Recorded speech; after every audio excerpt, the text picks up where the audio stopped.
اللہ کے رسول صلی اللہ علیہ وسلم جب مکہ میں بنیادی چیزوں کی دعوت دے رہے تھے، جیسا کہ ہم بار بار سنتے، ہمیشہ تقریروں میں سنتے، بنیادی دعوت اللہ کے رسول صلی اللہ علیہ وسلم کی کیا تھی؟ ایک اللہ کی عبادت کرنا، اللہ کے ساتھ کسی کو شریک نہیں کرنا۔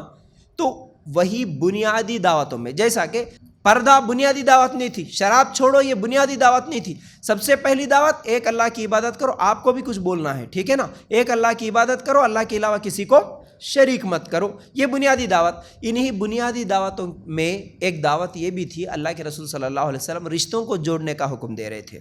کیسے؟ شروعاتی دور میں جو لوگ اسلام قبول کرے انہی صحابہ میں سے ایک عمرو بن عبسہ رضی اللہ تعالیٰ عنہ تھے۔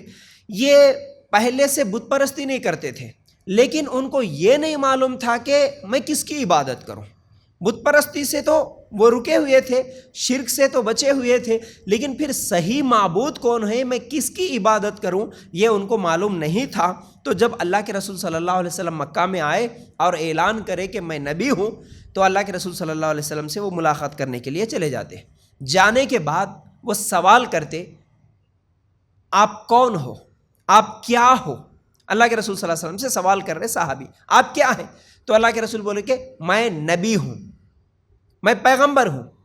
تو وہ صحابی پوچھے، یہ نبی، یہ پیغمبر کیا ہوتا؟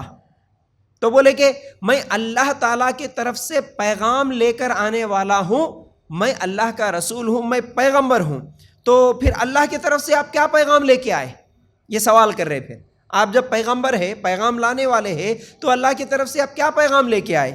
تو اللہ کے رسول صلی اللہ علیہ وسلم نے فرمایا اس وقت، میں یہ پیغام لے کر آیا ہوں کہ رشتوں کو جوڑو، بتوں کو توڑو، یہ میں پیغام لے کر آیا ہوں۔ یہ صحیح مسلم کی حدیث ہے۔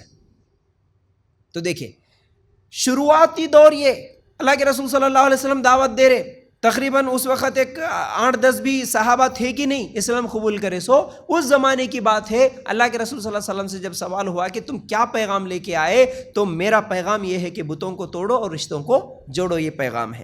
پھر اسی طرح ابو سفیان رضی اللہ تعالیٰ عنہ، یہ ابو سفیان اسلام ابھی قبول نہیں کرے تھے۔ ایک مرتبہ قیصر روم کے پاس گئے۔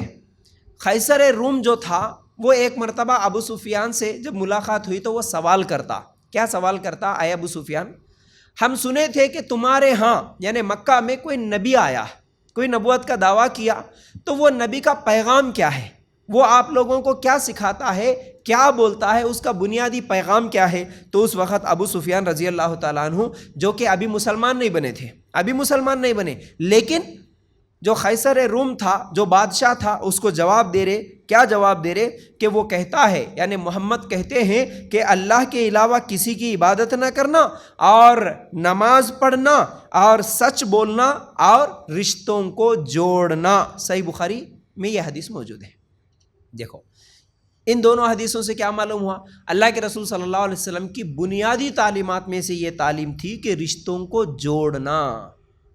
مسلمان جو نہیں تھے لیکن ان کو بھی یہ معلوم تھا کہ اللہ کے رسول کیا پیغام لے کے آئے ہیں۔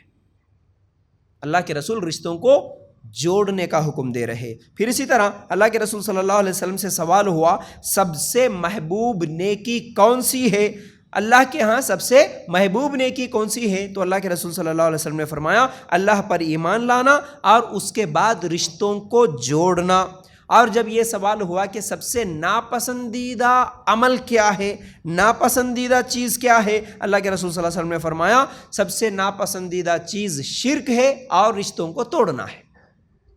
اللہ کے رسول صلی اللہ علیہ وسلم دو باتیں بتائے، اللہ کو سب سے زیادہ پسندیدہ چیز ایک اللہ کی عبادت کرنا، اللہ پر ایمان لانا اور رشتوں کو جوڑنا، اور ناپسندیدہ چیزوں میں سے اللہ کے ساتھ شریک کرنا، یہ اللہ کو ناپسند ہے، اور رشتوں کو توڑنا یہ اللہ تعالیٰ کو ناپسند ہے۔ ابن حبان میں اور صحیح ترغیب التحریب میں یہ حدیث موجود ہے۔